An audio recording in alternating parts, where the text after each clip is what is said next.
Nalaman na po natin ang pangalan ng agent na naka-assign dyan. At tuloy-tuloy po ang investigasyon. Unang araw pa lang po, ginawa na po natin ang dapat. Nung nalaman natin ang pagbabanta na yan, we have already engaged the intelligence community on this matter.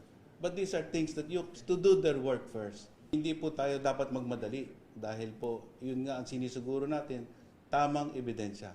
At meron to, tama po yung sinabi ko kanina, na tinukoy na po natin ang isang task force sa NBI na tutugon dyan po sa bagay na yan.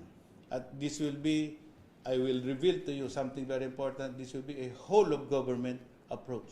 Ito na po, nalaman na po natin ang planong gagawin nila dito kay VP Sara with regard doon sa sinasabing pagbabanta na hindi naman pagbabanta.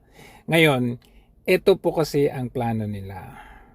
Sabi nga dito ay nalaman na raw nila kung sino yung hitman.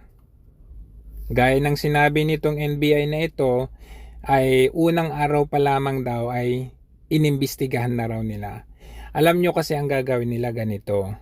As relayed by our intel, our information.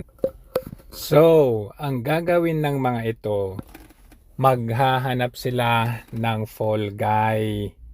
At yun, paaaminin nila.